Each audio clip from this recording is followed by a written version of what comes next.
What are the conversations that are going on, especially over the last 1.5 years, ever since, Kenya, that is through the State Department for Sport, that is under the Ministry of Youth Affairs, the Creative Economy and Sport, Athletics Kenya and World Athletics all came together and agreed that there is a pathway that Kenya is going to take, especially on athletics, where Kenya is a Category A country. To have that conversation to see how that development has come and how much more work has been done over the years to bring an end to that, we're joined in studio by two members of the who are with the Anti-Doping Agency of Kenya. On my immediate left is Dr. Martin Yauma. He's the Head of Education and Research at the Anti-Doping Agency of Kenya. And on my far left is Bildad Rogoncho. He is the Head of Legal at the Anti-Doping Agency of Kenya. Welcome. Thank you. Thank you, Ahome. Thank you. And just an overview, and I'll start with you, Wakili. Yes. And because this is what I'd like to do, is that the 2021 World Code came into play, so that means that there's a lot that has been happening over the last 2.5 years as far as this is concerned. So just give us an overview of how Kenya has, ever since the Anti-Doping Act was reviewed, was amended so that it could conform to the new code, and the changes that significant changes that have come and have been implemented by EDAC in their day-to-day operations of fighting doping in the country. Thank you, Ahome. Thank you for having us today. I think this is a conversation that has been long overdue. We just had the Olympics, and I think it's important that we go back and look at what have we achieved as an agency. You're right that we are now implementing the 2021 World Anti-Doping Code, which came into force on 1st of January 2021. It brought about a lot of changes, but the most significant issue that came with that particular code was the aspect of operational independence of the national anti-doping organizations and the results management panels. Well, and what informed that decision was what happened with the Russian fiasco. So basically, the 2021 code introduced measures to ensure that countries comply with the aspects of not only being operationally independent, but also being institutionally independent. So the national anti-doping organization is supposed to be independent from the national government, because as you know what happened in Russia, it was summed up as a state-sponsored kind of doping. So basically, as an ANADO, we've been able to implement the code to the latter, and we are looking forward to the 2027 code. Thank you, Omar. Now, let's just look at some of these things that, one of the things that you have mentioned, and this is when it comes to the result management panel. Just give us that whole concept so that people understand what this is all about. Anti-doping rule violations, these are the offenses that are listed in the World Anti-Doping Rules. There are 11 of them. Now, these anti-doping rule violations are cases which must be adjudicated upon. If you look at other jurisdictions, you will find that the National Anti-Doping Organization has a form of a department that is supposed to review and adjudicate over these cases. But in the case of what we have in this country is that we have been able to demarcate this space so that you have the National Anti-Doping Organization being the Anti-Doping Agency of Kenya, and at the same time, you have the results management process being handled by the judiciary, and this is the Sports Dispute Tribunal. Our model has been lauded as the best in the world, and I think all other countries in the world are trying to copy what we've been able to come up with. So many anti-doping organizations in the world still have the results management being handled within the National Anti-Doping Organization, and that creates a bit of a conflict of interest. So that is one of the things the 2021 code introduced, and as a country, we've been able to strengthen that. Actually, let me just bring in that, because one of the things that was envisaged as the law was being amended then was that there is an independent results management panel, or what you would call the judicial part of it, disciplinary tribunal, if you were to use the words that that are used, for example, by the Athletics Integrity Unit or other bodies. It was supposed to be independent and probably have the Sports Dispute Tribunal elevated to more of an appellate body. What's the progress on that? I think what has happened is this. First of all, the system that we had initially, which we are continuing to implement, is that you have the Sports Dispute Tribunal, which has a membership of about 9 members. Now, these members, the chairperson of this tribunal selects 3 members to hear and determine one particular case.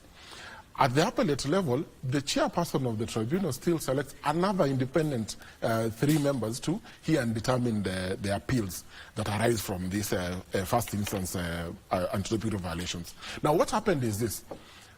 The reasoning that was there for us to introduce the Resource Management Panel in the Anti-Doping Act was because of some of the hiccups that we faced when we were implementing or when we were trying to delegate the aspects of results management to the Sports Dispute Tribunal.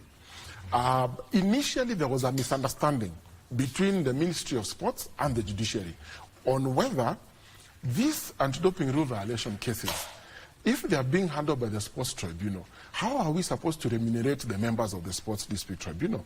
You know, are they supposed to get an increment in terms of the remuneration, because now they are handling matters that are beyond what was stipulated in the Sports Act.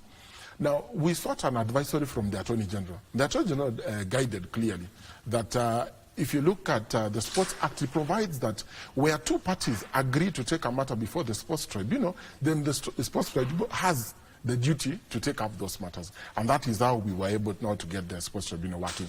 But we had a lull of about, I think, a month or 2, where because of this back and forth, a few of the cases were delaying.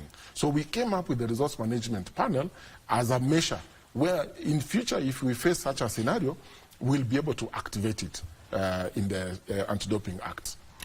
Well, that is the basis for that, and mainly result management and also how this is handled. So at the moment, just to make it clear, is that if there is an anti-doping rule violation by a Kenyan athlete, and now the other one actually, because now not say Kenyan athlete, is that there is the athletes were categorized, international level and national level athletes. Just tell us how you've been handling that. Because you're tasked, for example, at the Athletics Kenya trials, say for the Olympics, to collect all the samples. Yeah. And there are those who may be knocking on the doors of Team Kenya and those who already have represented the country. How do you handle that handle? Well, it is true. Athletes are categorized into both the international level athletes and the national level athletes. When we talk about the international level athletes, we are talking about those athletes who are in the International Federation's registered testing pool. Okay? And most of these are normally the elite athletes. So the national level athletes are this other category of athletes who are not in the the registered testing pool for the International Federation, but may sometimes even represent the country. So as a NADO, as the Anti-Doping Agency of Kenya, we have the mandate to conduct both testing, educating, and all that to these national level athletes. So to avoid the overlaps, we leave the international level athletes, and these are what you call in quotes the elite athletes, to the International Federation. But then, when we are handling cases touching on these international level athletes, if, for example, we were the testing authority, we collected the sample, then we will refer that matter to the AIU to handle on behalf of the country. But for the national level athletes, the cases are heard before the Sports Dispute Tribunal.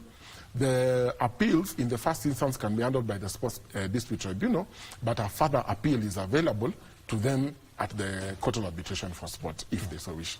All right, yes, you've heard from Bida Rokoncho. He's the head of legal and at the Anti-Doping Agency of Kenya. And if you get onto the ADAC website and you find most of the decisions which have been made, very many athletes will not want to see his name, show up in any of the communication that they have. Now, let me come to you, Daktari. And at the start of last year, Kenya and the World Athletics signed an agreement, for the investment of about $25 million over 5 years to curb the doping menace, and this was because of the Category A program. This is your docket, and which is education and research. Let me start with the education part and just talk about the enhanced education that you've had to undertake, and from this, especially from the athletic side, before I come now to other sports. Thank you very much, Wahome, for hosting us here. First of all, I would like to say that I want to thank Kenyans for being resilient. Again, for the maybe third or fourth time, Kenya faced an imminent ban from athletics, from the World Athletics International Body. And this elicited a lot of reaction from government and the sports fraternity at large. And we came together as Kenyans to come up with a robust program with the support of government. And we received a lot of support from athletes, from the athlete support personnel, and the federation at large. Now, this enhancement created a space for us to be able to reach our athletes from their jurisdictions in the country, and especially in the athletics-prone areas. And we talk about Rift Valley, and we were able to map out where our athletes are and be able to customize our education materials to be able to fit the needs of our athletes and our athlete support personnel. And we moved on the ground. This was a multi-agency approach. We teamed up with the Athletics Integrity Unit. We teamed up with Athletics Kenya. And we went on the ground to be able to reach out to our athletes. And so far, we have been able to reach out to almost 11,000 athletes in the Rift Valley, in other areas that are prone athletics. We have been able to sensitize them, create awareness, and share information. And as at now, we can say for the last 1 year and probably 2 months or so, we can confidently say that our athletes are now aware. Because, as you said, one of the fundamental areas that the code, 2021 code emphasized is that the first encounter for an athlete to get into the anti-doping program should be through education rather than testing. And we fronted education so that then we can be able to demystify the fact that athletes need to run away from testing. We have been able now to change their attitudes towards the same. Our athletes are able to embrace it. And one of the significant achievements that we've made, that we have been able to go through the Olympics without any issues to do with the doping, which is an effort that has been made through proper sensitization that we have undertaken on the ground. Now, when it comes to this education, that is a lot on athletics. And previously, we would have cases, because this is what like now to link this with the testing pool. I think one of the biggest challenges has been where an athlete may have taken the out-of-competition tests, the 3 and the 1 in competition test, but missed out on the education part. Are you working with Athletics Kenya to ensure that this is achieved? Because, people, there is a hue and cry that comes with it. Okay, this athlete, he's been performing well in the local circuit. Suddenly he's eligible to compete for Kenya, but that one aspect is missing. Yes. First of all, the partnership that we are running with Athletics Kenya is such a way that by the end of the 5-year program, we ought to have built capacity of Athletics Kenya to be able now to undertake the anti-doping education independently without of course, with collaboration with ADAC, but they should be able to be on the ground on their own. And therefore, what we did, first of all, we asked Athletics Kenya to identify personnel within their jurisdictions at their grassroots, and we were able to train 15 anti-doping educators in conjunction with the Athletics Integrity Unit, the Department of Education of Athletics Integrity Unit. And we have continued to engage these educators from Athletics Kenya together with our educators. For ADAC, we have about 20 educators. We have had a pool of about 35 educators whom we have reached the ground with them.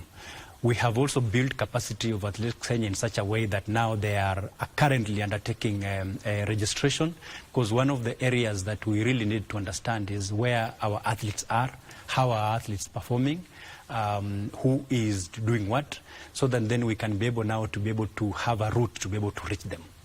We moved from just bringing these athletes and calling them to conferences, and we moved to where they stay, where they train from, because we wanted to create an environment where our athletes are able to be free with us and talk to us and listen to us. And that has actually worked. We have had situations where even our athletes are calling us to test them, which is something that has been unheard of previously. They were worried they need to be tested. That means they are exuding a lot of confidence that they are clean. They are going to show to the world that they are clean. And basically it's just about protecting their rights to compete in a free doping environment, which they are proud of as athletes, and probably to protect the image of the country. And therefore that milestone has been achieved tremendously. And we're looking forward to just moving forward to ensuring that we change their attitude, we capacity build them, they are much more aware, and the environment is fair, and we are showing the world that we are competing clean as a country. Okay, let me come to that, because it's a very tricky matter that we've got to deal with. You know, I can't just one day walk up to your offices or go to a competition venue and look for somebody who's got a name tag t-shirt and say, Nipime. So what Dr. is talking about is, you know, athletes saying we want to be tested. How do you draw the line on that? Because ideally it's supposed to be random. It is true that, I mean, what we are achieving and what we've achieved for the last 1 year with this program is the aspect of the attitude. And that was key for us, because I think for the last, I mean, since the inception of ADAC, one of the problems that we've had over time was the aspect of, you know, how athletes perceive the Anti-Doping Agency of Kenya. Our main role is to protect the clean athlete, is to ensure that if you are an athlete and you've not taken any substances and you're competing clean, then you should be assured that when I go and compete, I'm competing against other clean athletes. And that is very, very, very important. The perception initially was in terms of this ADAC is out to get me.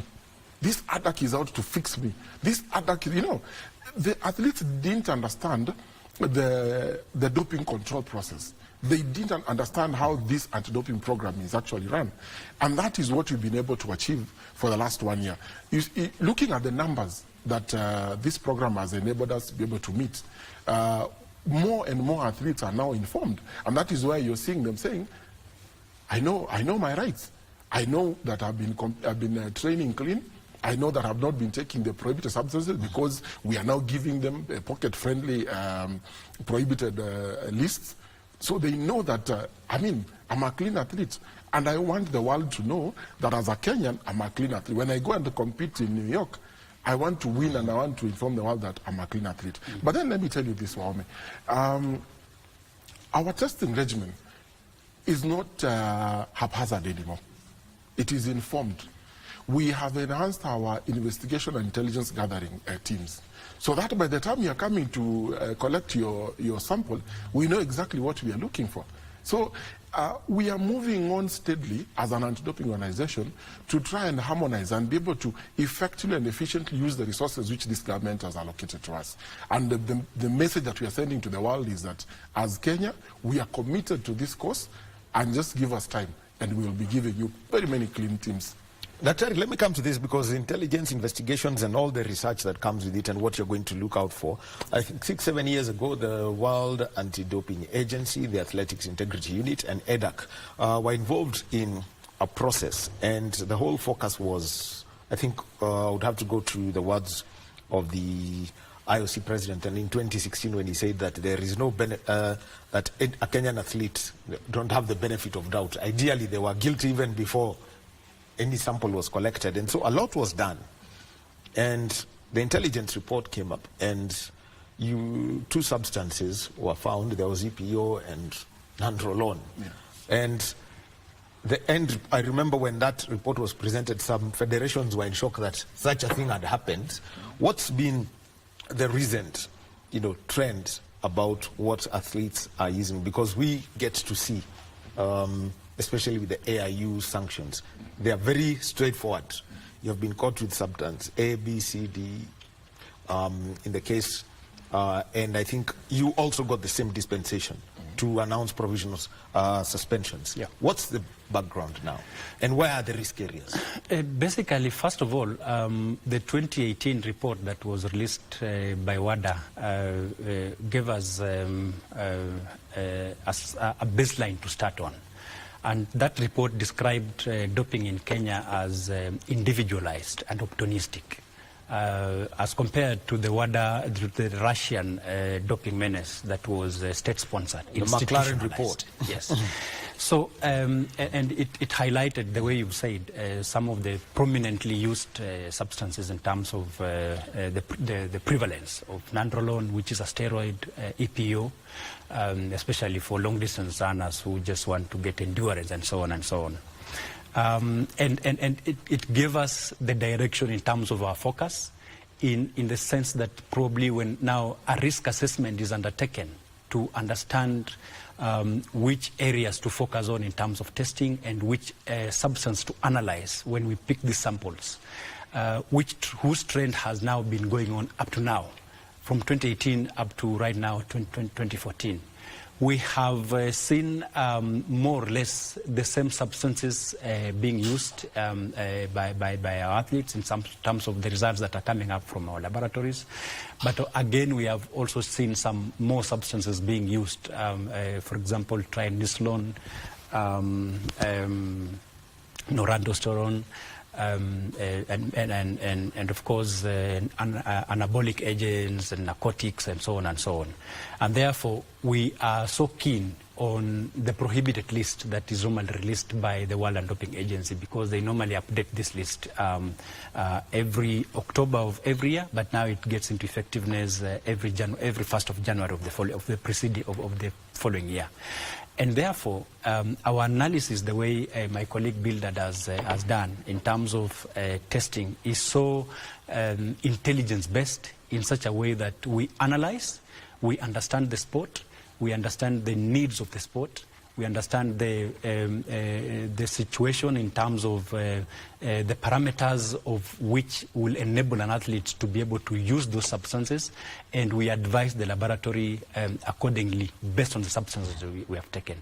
And therefore we have nabbed as many athletes as possible within that spectrum of the prohibited substances, and that's getting us a lesson to be able now to educate and give our athletes information that please avoid these substances, because this is the direction that we'll go in terms of making sure that we catch you if you go the direction that we are telling you not to go. Actually, talking about that direction, Brett Cloutier, the head of the AIU, I think last year mentioned that with the revised, with the program that was put in place, we expected, he simply said, don't worry, there will be many positives, so don't worry about it. But the numbers of anti-doping rule violations have tended to be slightly lower, or remained at the same level. Just what's the reason behind this? Because it just went against what everyone expected, given that there was enhanced testing, more, especially for Kenyan athletes as required, and maybe and what the outcomes would have been. I think part of this program was aimed at mostly anti-doping education and intelligence gathering and investigations. That is where we were focusing on. The testing bit comes immediately after education. And of course, we are now talking about over, in fact, for the last 1 year, we've done over 5,000 tests on Kenyan athletes. So I mean, the annual report's supposed to be out later this month? Yes, you should be receiving it. You should be receiving it in due course. What is happening is that the numbers that we thought would spike exponentially have not, and I'll tell you why. the anti-doping education has really worked. The athletes now know exactly what not to take, which substances to avoid. You know, I remember about 2 years ago, we had very many cases of prednisolone, for example. And this is just an... Prednisolone falls within the family of... These are glucocorticoids. And you find that athletes were... basically the diuretics and... Yes, yes. And you see what was happening is, this is an over-the-counter medication. And most athletes would take even the ones that are in tablet form. Okay? Because prednisolone is supposed to take care of your colds and flu. And you know most athletes train very early in the morning. Yes. So these athletes, when they were taking the prednisolone, they didn't have in mind that this prednisolone is actually prohibited. Because, it's, I think, a shilling. So the assumption was, for you, by this athlete, the assumption was, for you to test positive, you must have used things to do with EPO, for example, or narondosterone. Now, when we started looking at the numbers, and in terms of what the education team was able to meet, we've seen these athletes, the numbers go down. In terms of, are they now purchasing the prednisolone anymore? No, they're not doing that. They are very careful about the medication which they are taking. And I think my colleague will tell you that you find situations where these athletes are even coming and asking the other team, which medication can I take? Which one do I avoid? And that is why the numbers have not gone very high as we had assumed that they would. Maybe just something to add on what my colleague Bildad has said. There was a lot of self-medication being undertaken by our athletes. Now that has changed. Because now we have now advised our athletes that when you're sick, please don't self-medicate, visit a medical practitioner. And then the medical practitioner will be able to advise you on which medication is safe for you to use when you're sick. And that one has really changed because most of them have been probably maybe doping inadvertently without knowing if this medication will really contribute to them testing positive. Let me come to medical personnel here because we know that it's something that is hardly known, but I think some of the early cases that were there is that a medical practitioner was sanctioned for 2 years, and it is in the public domain. I think it was in the case of Ferdinand Omanyala where there was, he admitted it was inadvertent, and the medical practitioner just simply said, I'm not aware. So what is the whole idea here? What's education, the outreach to medical practitioners, and specifically that doctors, physios, clinical officers, such that when they are working with athletes, they know this is prohibited, this may be the case, or if somebody says I am an athlete or a sportsman, then they know the direction to take in terms of medication. Yes, first of all, when we started this program in 2016, we focused more on athletes and their coaches. And when we reached 2021, we did a survey to just understand, is there any other personnel or practitioner within the circles of this athlete that could be influencing this athlete in one way or another? And we looked at the medical practitioners. We checked if they have any knowledge on anti-doping. We checked their attitude and practice as far as anti-doping is concerned. What we established was that about 50% of our medical practitioners in the country, when we talk about doctors, we're talking about pharmacists, we're talking about nurses and clinical officers, they had no knowledge about anti-doping. They didn't even know that doping is something that is bad to be undertaken. They were not practicing, they were not advising our athletes accordingly. And therefore, we now had to shift our focus because our athletes, when they are sick, they will seek services of our medical practitioners. And we started now having conversations with our medical practitioners through their associations. We have their doctors, they have their association, we have their pharmacists, they have so through their leadership. And we signed partnerships with these associations. And they were very happy with it in such a way that they started embracing our education platforms in such a way that those medical practitioners were even earning CBD points as professional development. So anti-doping was one of the units that they used to get the CBD points for their practitioners. That has gained a lot of traction. CBD for professional development courses. So for you to be a professional and to be in good standing for a professional body, you have to earn certain points, and therefore one of the areas that you need to use to earn the points is through capacity building and through the forums that are organized by the associations, for example, the Pharmaceutical Association, the Clinical Association. They embraced the anti-doping program as a unit within those capacity building programs. And therefore, we have been able to reach as many of these medical practitioners as possible, have had discussions with them. We have had a situation where now they are the ones even calling us to their forums. And this has changed a lot in such a way that, and the advice we've been giving to these medical practitioners is that when an athlete comes to you, one of the fundamental questions that you ask this athlete, whether they have, this patient is, whether they have any allergies for any medication. The second question should be, are you an athlete? So if you are an athlete, then that means we need to be aware of the prohibited list. So we have supplied the prohibited list to all of them, soft copy, hard copy. They are now much aware about some of the medications that might contain these prohibited substances, and they are now advising these athletes accordingly. We have other cases of unscrupulous, I can call them unscrupulous medical practitioners who are using this doping conundrum as a way of earning money.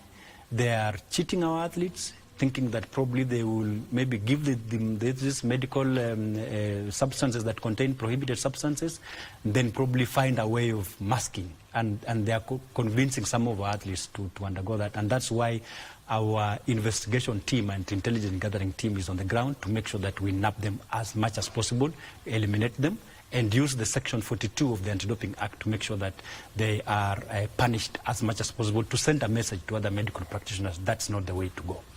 Now, the other one is, I think, Wakili, you had mentioned this to me, I think 3 years ago. And how much of a change has it been? I think between 2016 and 2021, you had received, what, 9 TUE applications, therapeutic use exemptions. Yeah. How much has this changed, and what is the turnaround time and the process around it? Because they are, with the exception of accident and emergency, which is then, because it's being dealt with, you know, at the immediate, most immediate level that you may have, then that tends to, you know, if somebody is admitted, that comes, you know, quite early. What about those who have to take this, say for asthma, or those who may have kidney conditions, or may be recovering from a previous medical condition? TUE applications, just to demystify, are the situations where you find an athlete has a medical condition and is supposed to use a certain medication, and that medication is prohibited. There are certain parameters, there are certain principles that must be satisfied for an athlete to qualify for the TUE.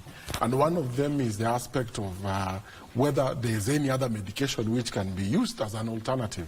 And if there is none, then of course that athlete actually qualifies for the TUE. Now, one of the most interesting things I've noted in the sporting world is that, especially the Western countries, there are a lot of applications for TUE. A lot of them, and so many athletes are competing using the TUEs. Our local athletes in Kenya have not been making applications for this TUE. And I think one of the reasons why they are not doing that maybe is the rigorous process of applying for this TUE, because you need a medical practitioner to fill the form for you. You know, you need to download the form from the ADAC website and all that. So some of them find it a bit cumbersome. That, I mean, having to access the website, download the form, look for a medical doctor, I need to pay the medical doctor to fill the form for me, I need to attach the medical history and all that. And we all know that all these medical reports cost. So most of our athletes normally give up applying for these TUEs. And I can tell you, I've prosecuted the number of cases where I've seen an athlete actually qualifies for a TUE. And one of the good things is that, of course, if such a scenario arises, then the members of the Sports Dispute Tribunal are able to pick that out and reduce the sanction, because of, even though the athlete did not have a TUE, they ought to have actually had one. Now,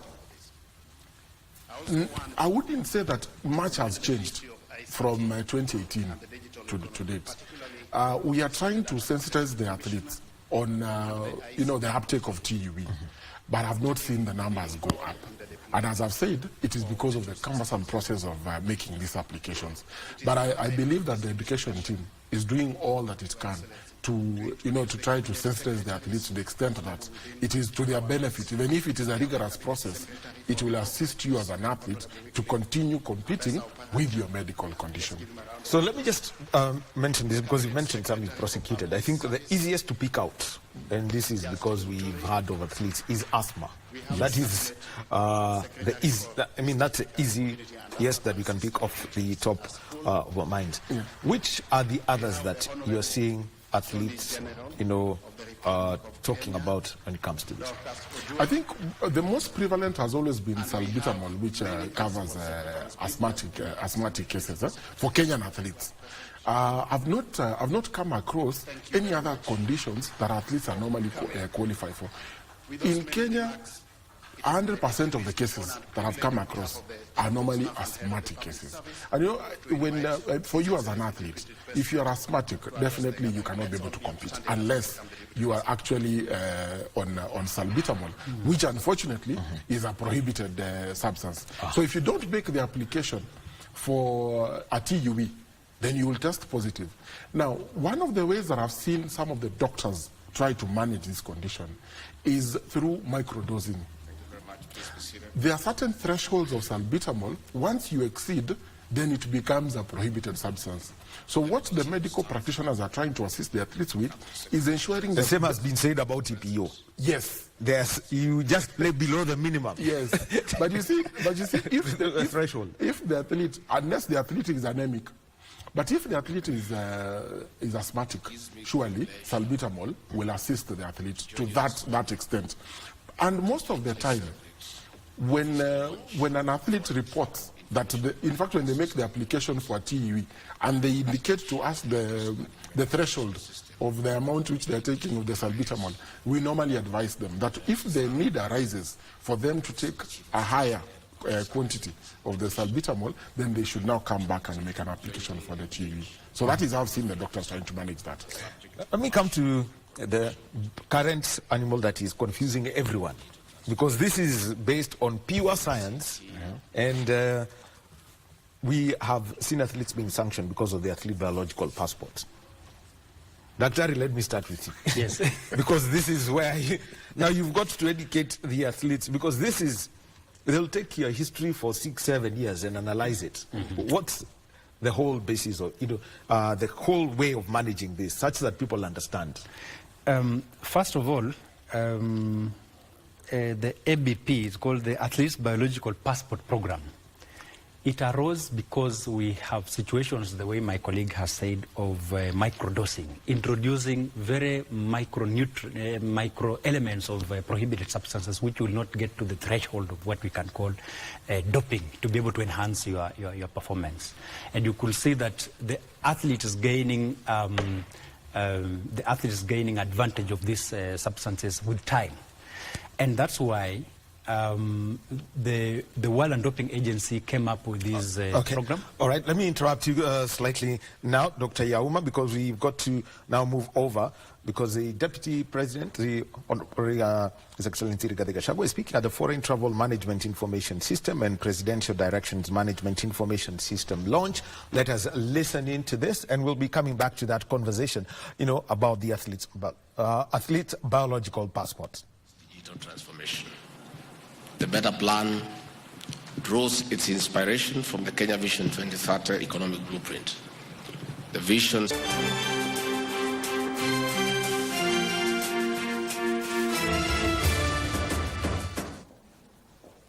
And welcome back to Sports Check on this Monday morning. It is the second day of September 2024.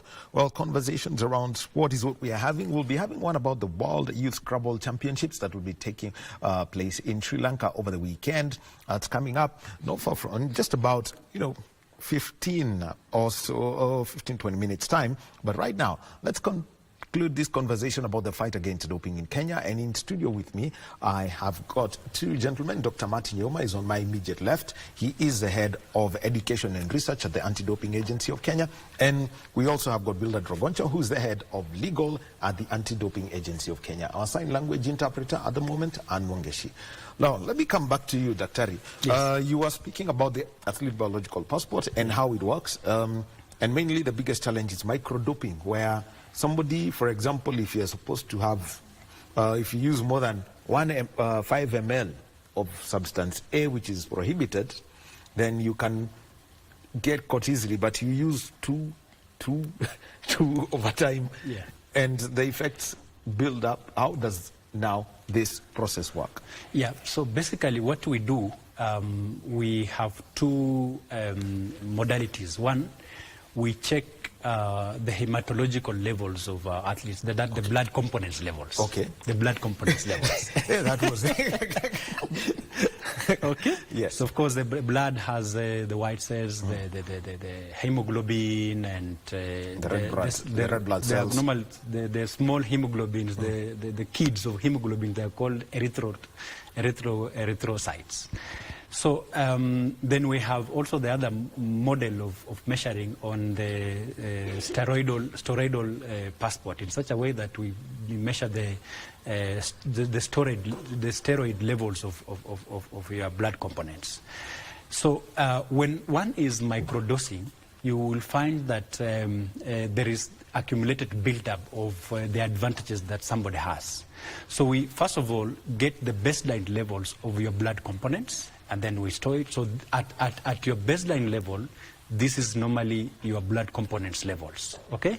Then we come and test a second time and third time and compare with the levels at the time we are testing to the baseline level.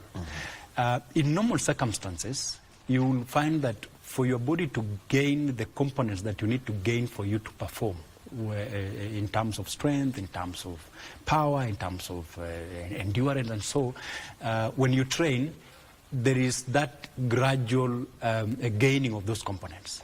But we have situations whereby there is an exponential gain, where you are probably at 10, then all of a sudden within maybe 2 weeks you are at 50.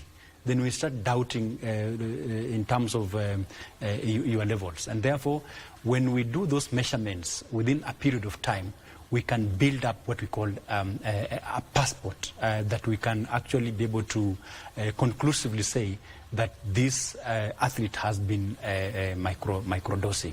And that has now been used to be able to prosecute cases and successfully prosecute cases of athletes whom have been found to have been microdosing to those levels. So it's a very scientific process, but it's foolproof. So that at the end of it, by the time we come to the conclusion that these athletes have been microdosing, we are 100% sure that this has been the case, and it takes time. It takes time. We can take, for example, we have had cases of Ronex Kipruto by AIU. About 32 samples have been taken, all analyzed within a period of time to us to get to the conclusion that this athlete has doped. And therefore that case stands at the tribunal, or probably any dispute mechanisms that probably the anti-doping organization can take that through to the logical conclusion. About how many years do you need to develop somebody's passport? In the case of Ronex, I think it was about 5-6 years. Yes, probably it might take even a year, depending on how many samples we take and how the results come from the laboratory, and how do we compare with the baseline levels. In circumstances probably where maybe an athlete might microdose and stay probably for maybe a longer period of time before you do that. Again, it might take quite some time. But once we start getting those suspicious elements within your samples, then we will follow you through to levels, analyzing your performance, analyzing which races you're going to, and doing a lot of out of competition testing to ensure that you are either doing okay, or if there are elements of microdosing, then we'll be able to catch you at that point. Well, in the case of Ronex Kipruto, like Dr. Yauma has mentioned, most of these were found that all these peaks were coming around competition time. So somebody's there. What's the legal risk that comes with, being involved in an? We know that we may be quite behind when it comes to this science, but for example, a Kenyan who lives and trains in the US, where this science is an everyday thing. What are the risks around this? I think, one thing we need to understand is that, as I said earlier, is that testing is intelligence-based. So when we are building a passport for an athlete, in most instances, even the athlete doesn't know that that's exactly what we are doing. Because we collect your urine samples or collect your blood sample for purposes of the passport. And we analyze it based on various factors. In competition, out of competition, immediately after competition, or during long breaks. Because you find that it's not only during microdosing, but also some athletes take advantage of lulls. For example, the COVID pandemic. The athletes who took advantage of that period to dope. And you see what happens is that, some of these prohibited substances, athletes use them to enhance their performance when training. But when they are going for the competition, they don't dope. Okay, so when you test in competition, you will not find the substance. But out of competition, the athlete is engaged in doping.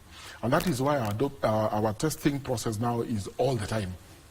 Now, I think we know of an athlete, I don't know if the case is closed, but 9 substances were found. So the case is still active. The case is still active, so we won't talk about it. So what happens is that there's a time limit for prosecution of these cases. It's supposed to be 10 years. So within a period of 10 years, you cannot prosecute the athlete. And therefore, when you're building the passport, it has to be within a time frame within which we can be able to prosecute the athlete. And we are looking at so many factors. Remember, for us to conclude that this is doping, there must be 3 medical experts, and the athlete is normally given an opportunity to explain any variances. That is what leads to the prosecution of ABP cases.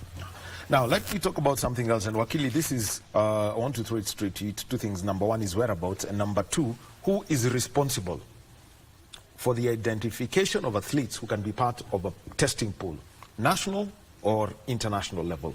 Because it's a conversation that everyone's having at the moment. Well, let's talk about whereabouts. Regarding whereabouts, number 1, it is the sole responsibility of the athlete to update their whereabouts.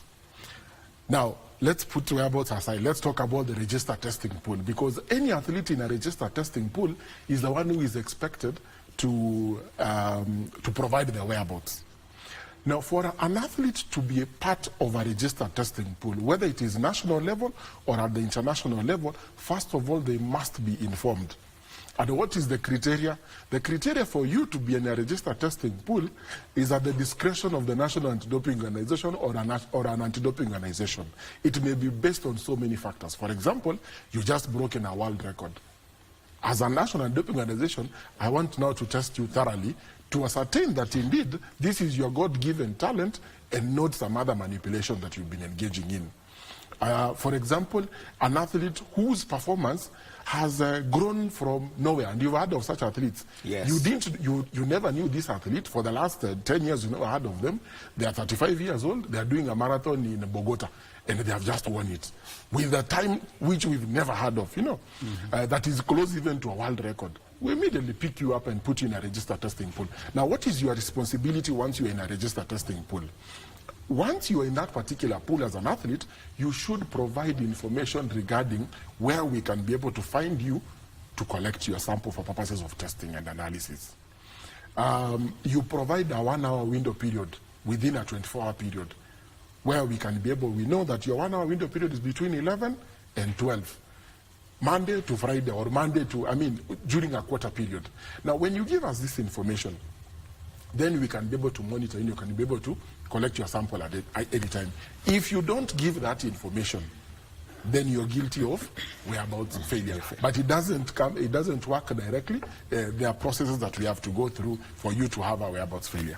In this case, then, where federations, for example, I can pick out athletics, Kenya, which has to be very strict, then how do they manage their records such that they do not invite somebody who would violate the caps or the stringent rules that have been put about Category A?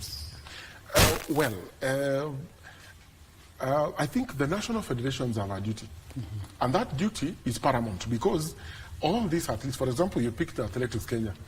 Anyone participating in 100 meters, marathon, 10,000, you are a member of Athletics Kenya. So Athletics Kenya is your father and mother, should have all your records. And you should abide by the rules and regulations of Athletics Kenya. That is exactly the way it's supposed to work. But as a national anti-doping organization, we don't look at Athletics Kenya.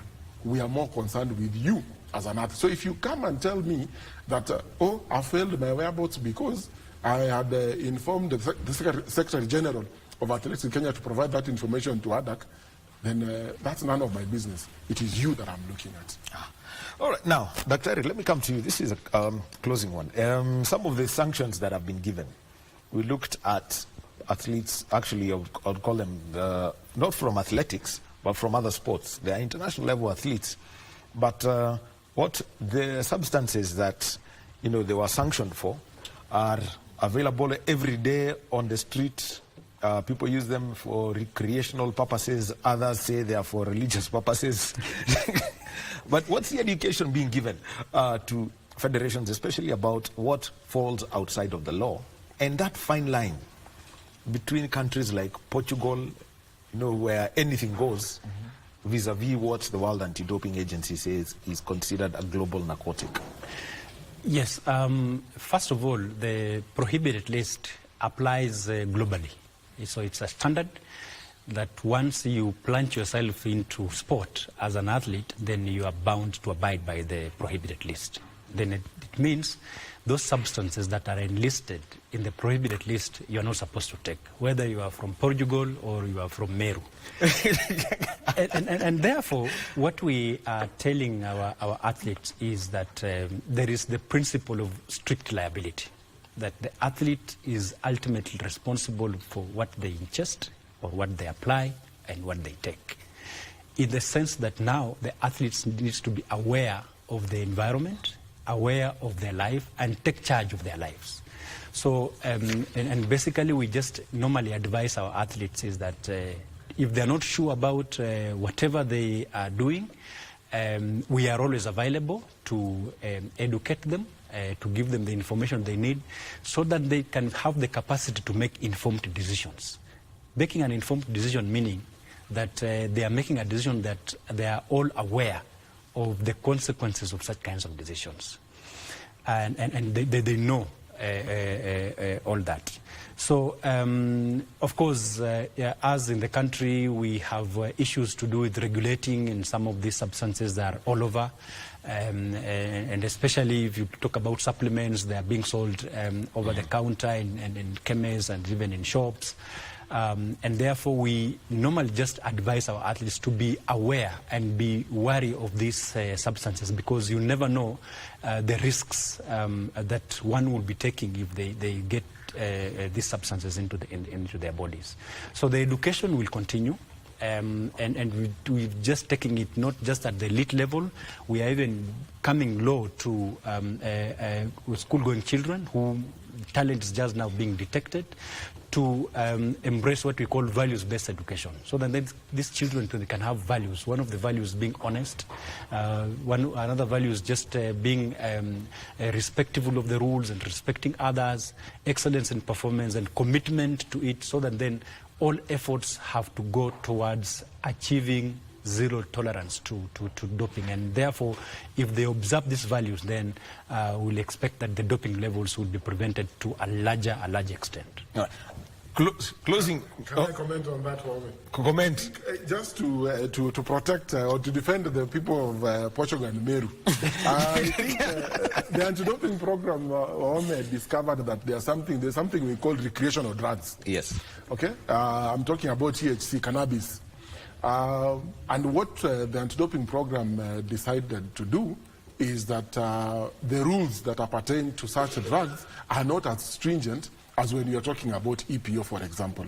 So it talks about a 6 months period of ineligibility. But if, if an athlete even agrees to go for rehab, can get even a month. period of ineligibility, because these are drugs that are been legalized in certain countries, and therefore, as my brother has said, the anti-doping program is supposed to be harmonized globally. So the sanction that you are giving in Kenya should be the same sanction that is being given in Tokyo. And therefore, my brother and sisters in Portugal and Meru can rest easy that they have been taken care of. Well, Dr. Yauma, people in Portugal and Meru, they will be having conversations with you to get more education about some of these things. Thank you very much, gentlemen. Dr. Martin Yauma is the head of education and research at the Anti-Doping Agency of Kenya. A lot of more conversations that, that are bound to take place. And also, Wildred Rogoncho, head of legal, the Anti-Doping Agency of Kenya. Thank you for being with us. This is a conversation that we can catch up on, especially after they give us a report and tell us what next and the developments that we'd expect in this field in the country. Well, we'll be taking a short break, and when we get back, let's talk to some of our youngsters, Gen Alpha to be specific. So we are very, very, very safe. There is going to be nothing to resist here, but the Paralympics are going on. And let's get to hear the story of Helen Wawera, who is a power lifter. She's going to be competing on Wednesday. Let's get to hear her story.